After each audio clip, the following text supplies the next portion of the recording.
Hello and welcome to another episode of Top Deck, the series where we take a look at some of the leading TCG deck lists. So this time we have Luke's Pendulum Magician deck list, which spams out Zexal turn 1 as much as possible.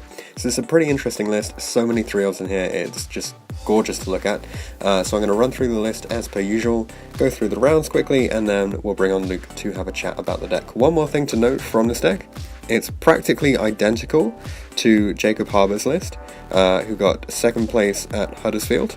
However, in the main, this is according to Luke, he played Monster Reborn instead of Star Pendulum Graph, and within the side he played MST rather than Typhoon. So with that all done, let's get into the deck list.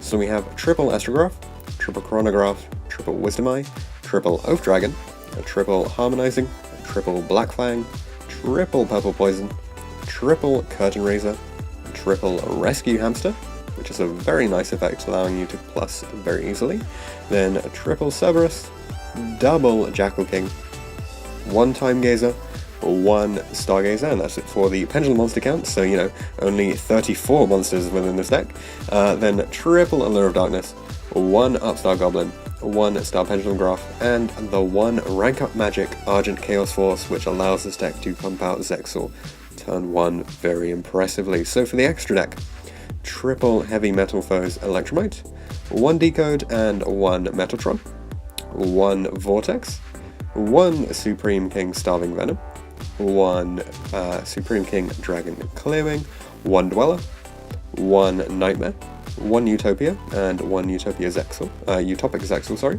one Beatrice, one Gaia Dragon, which is how you rank up off the Beatrice into this to add back the Argent Chaos Force, and finally one Odd Eyes Absolute Dragon. For the side deck, triple Ra Sphere Mode, triple Caught by the Grave, triple Cyclone, triple Typhoon, and triple Evenly Matched, a staple amongst side decks in the modern format. So for the rounds that Luke played, round 1 against World Chalice he went 2-0, round 2 against True Draco he went 2-1, round 3 against True Draco he went 1-2, round 4 against 60 card ABC, funky variation there, he went 2-0. Round 5 against Pendulum, this was the second loss, was 0-2 there. Round 6 against Shadol Dino, he went 2-0. And round 7 against Lightsworn, he went 2-1. So a 5-2 record, which is really solid, only 2 losses from this event. Unfortunately landing just outside of the top spots. But still very impressive and a really nice looking deck. So without further ado, let's bring on Luke to have a discussion about the deck. Hi Luke, how are you doing? Hey, I'm good, you? Yeah, very well, thank you. Congratulations on getting 9th place at the Norwich Regional. Yep. So just missed out on that top 8, unfortunately, but still extremely impressive and really solid looking deck actually. I can't believe how many 3-ofs there are in this thing. Yeah, that's the best thing about it, writing 3 on your deck list so many times. Yeah. So what I'm going to do is, we've seen a few Pendulum decks on the series beforehand, but I don't think they've ever been quite the same as your one. So I want to start by focusing on some of the differences that you've got within it. So the first thing is you're not running the sort of Dark Worm engine that we saw become really popular. Is there a particular reason why you didn't want to go with this? I just thought it was more consistent without it because like there's a Garnet involved, and I wanted to run as few Garnets as possible, and you're forced to run Stargazer, Time Gazer, and other than that, it's just the rank up magic that's a Garnet. Yeah. The Jackals are great to draw anyway, so Yeah. Just wanted to play as many Pendulums as I can, and any card that isn't a Pendulum is a card that draws a Pendulum. Oh, definitely. Yeah. Okay. Yeah, that makes quite a lot of sense. So you went with the sort of Zexal spammy build then, or so is that the primary focus of the deck, or do you more just focus on putting out a general board? No, almost every game it was just Zexal turn 1. That's all the aim was to do. If the hand was good enough, you can put out Zexal and an Odd Eyes Vortex to negate like a Chalice, or if they set TT or Mirror Force. Yeah. But the aim was Zexal every turn. Yeah, I think there are a lot of decks that can't really push through it at the moment, just because there's so much interaction that needs to be done on your own turn. So yeah, definitely having Zexal is really cool. So what else is particularly spicy in the deck? So you went with a triple Curtain Raiser as opposed to maybe 2 or 1. Yeah, you just need as many special summons to make the electromite straight away. Like fix your scale or grab like a level 6 or harmonise and whatever you need to put out 2 6s and 2 4s. Yeah. And it's, I suppose it's not really an issue drawing multiples of this, because you just normal No, summon? you draw multiple, you just special one, normal one. Yeah. Okay, cool. And Rescue Hamster hasn't actually come up on the channel before. I've seen quite a few people run it outside of it, but how did you find it? It's there because when you open well, you can almost search it with Electromite, put it in the scale, add it back, normal it, you get free, let's say free, like your normal summon gets you 2 pendulums, and then later on you add it back from the extra scale and get 2 astrographs or 2 wisdom eyes. Yeah. So like, it's really good, but I did side it out on almost every single game 2 and 3 because it's an extender and it's never a starter card. Okay. And it's very hard to side out in this deck because so many of the cards are combo based. Yeah. Yeah, definitely. So would you, pretty much every time you sided then, would you ever consider taking out like 1 copy of something? So typically we see 2 Oath Dragon instead of 3, so would you ever take out 1 Oath Dragon? Yeah. Well, I played this deck a few weeks ago, and I definitely like sided poorly, where I'd side out a Curtain Raiser or like a Cerberus. I'd like lower that engine when you can't really lower the special summons. You need to lower like the scales that don't really do anything, stuff like Purple Poison, Black Fang, Oath Dragon. You can cut those to 2 going second. Yeah. Okay. Cool. So yeah, pretty solid deck. I like the. I'm a big fan of the spamming out Zexal concept, although I know a lot of people aren't really into that. Yeah, I understand. I mean, the good thing was people weren't too salty when it happens because obviously, like, you haven't lost to being outplayed. You've just lost to almost an FTK. Yeah. You do still get the occasional person who isn't very happy with being beaten by a single turn though. Okay, so moving on to the extra deck then. You've got triple Electromite here rather than 2. Is that necessary within the deck? 4 I was playing 4. I mean, it's technically you're playing 4 because of the Starving Venom. I mean, it's almost all it ever copies, but 3 comes up every single game. You go through.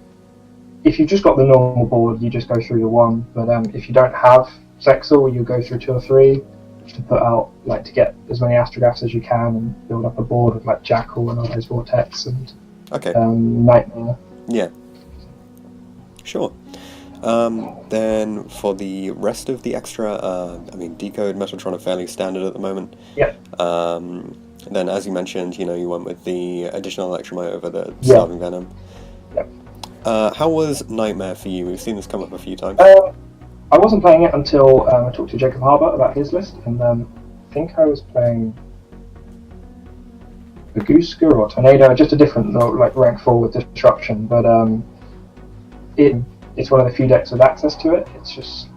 It's so strong, it's so hard to play around 2 Book of Moons. Yeah, I think every additional disrupt is good. I mean, Snow is famously good for interrupting. Yeah, exactly, yeah. Snow's that good. I mean, if you've got a rank 4 that is just snowed twice. Yeah, that's nice to have. Yeah. Then obviously the Zexal portion. It's a shame that the Zexal takes up 4 spots in the extra because Beatrice, Gaia choose Zexal monsters. So there's not space to play things like Naruto or Tornado. Yeah, that's a bit rough. Do you think there are ways to work around that? Is there anything you might take out for this? I didn't feel like there were many cards I could side out. I don't think there was a single card in the extra I didn't make. Okay. Yes. No, I really don't think I could cut anything else. No, that's understandable, especially when you've got all these sort of key parts to your extra deck that you can't really work around. So yeah, if there aren't any changes that you make on that, let's take a quick look at the side. So you went with the triple sphere mode. Yep. We've had some back and forth debate about whether people should be playing sphere mode or Lava Golem, because we have people sort of trying to play around the 3 monster portion. Did you find that it was okay at the event? Apart from once where JY in the game 2 of last round, he put out 2 monsters. I'm not sure if it was on purpose. I assume it was. It was very good, obviously. It never came up where I drew it and I couldn't use it apart from that one game. Yeah. I was Lava Golem myself in a Pendulum Mirror. So I'm not sure. I think it's a tough one to decide between. Yeah, I think part of the advantage of your deck especially is that seeing as you're trying to set up sort of a Zexal stage rather than like summoning out a lot and then doing a big push is perhaps Sphere Mode is the better choice here, because Lava Golem, obviously you limit yourself on what you're able to do, so when you leave your board after turn 1 it's typically Zexal and Electromite and not much else. So then you can't really... There's a guy in charge of it. Oh yeah. Doesn't do anything, So it's a bit harder to sort of push through the Lava Golem if you give your opponent that then. Whereas giving them the Sphere Mode, you don't really worry about it too much, because sort of the general mentality is if you give your opponent a Lava Golem, it's so that you can attack over it and then kill them that turn. So yeah, I think Sphere Mode's a good option to have. Then you went with Triple Call by the Grave. I don't think this was used much in previous lists that we've seen. How did that turn out for you? Games 2 and 3, when you've got Called by the Grave in, I wasn't sure if I wanted 2 or 3, because you can't really side in 3 of the card going first and not risk drawing 2 of it. But at the same time, games 2 and 3, you have to assume, apart from Draco, where it's sometimes they side hand trap, sometimes they just don't side any. You have to see the card. If you're about to get Ghost Ogre or Veiled, which are in a lot of people's sides now, you just have to have that card. Because even if you can't put out the Zexal board, Called by the Grave means you can put out something. And if you get Ogred and you don't have Called by the Grave, you might struggle to put out anything, depending on your hand. Okay. Yeah, so would you say that it's a bit more fragile then, this build, than perhaps typical Pendulum builds? I think a lot of Pendulum builds are fragile to a hand trap on the Electromite. People usually, like if they have a hand trap, they usually use it early. Apart from one guy ashed my Beatrice. Okay. That was very smart. Yeah. Had you seen you play it during the day then? Or game 1, I scooped up before playing a card because I wasn't sure. It was only round 3. I thought he might not see what I'm playing by now. Yeah. He flipped down to spell on standby, so I thought it was best just to go to game 2. But he ashed my Beatrice, and I was surprised. But he said himself he just had to gamble and hope that I was playing it. Okay. I still won that game surprisingly because I made the Beatrice first, and then once I got ashed, I just made a Dweller because it was Draco. Yeah, that tends to help you through the match a bit more. So then Triple Cyclone is fairly standard. Typhoon we've seen come in more and more. How did you find it? You just need as many outs to ant spells as possible, and it's a better out than MST, where say you don't draw MST in your first 6 and you draw MST as the 7th card, you have to set it and wait a turn. Typhoon you don't. As well as that, like if you're wearing a Pendulum Mirror or Draco, a well-timed Typhoon can end their turn. When they go like Diagram, set spell or trap, you can Typhoon it. And without Diagram, they can't fix their hand. So we've also seen some people playing it on I think it's on the Heritage after they set it up. When they go to Tribute, you can they won't end on a monster. Yeah, that's pretty cool as well. And then obviously the Triple Evenly that you've got inside is fairly standard at the moment. It's just such a blowout against so many things. Cool. So are there any other comments that you want to make on the deck or the event that you played? The event was really fun. I like that I go to events now and I know more people than I used to. I can chat with people that I've played. Shout out to Jacob, obviously. We sort of talked about the deck a little bit and talked, and then I went back to that I talked to him about his list and made mine fairly similar, changed a couple cards. But yeah, overall, I really like the deck. I can understand a lot of people won't like it, but but yeah, I think it does quite an interesting thing, and it does it really well. So that's always pretty nice to see. I think there's like 3 almost FTKs all viable right now with Gemini. The Pendulum FTK and then the Zexal version of Pendulum, and I just thought it was more consistent than those 2. I think if we get the Troima Griffin, I think there's a bunch more that we'll be seeing in the future as well. Cool. So are there any shout-outs that you'd like to make? Shout out to the team I'm in, Team Shift, everyone I've tested with since last year. Shout out to Alex for driving me up there, and then shout out to everyone I saw on the day. Great. Well, thanks for coming on. Thank you for sharing your list and your comments as well. Congratulations on getting 9th place. Unfortunately, you just landed outside of that top spot, but I'm sure you'll get it next time. And as always, if you're interested in coming on Top Deck again, we'd be very happy to have you on. Yeah. And good luck in the future. Okay, thank you. Thanks for having me.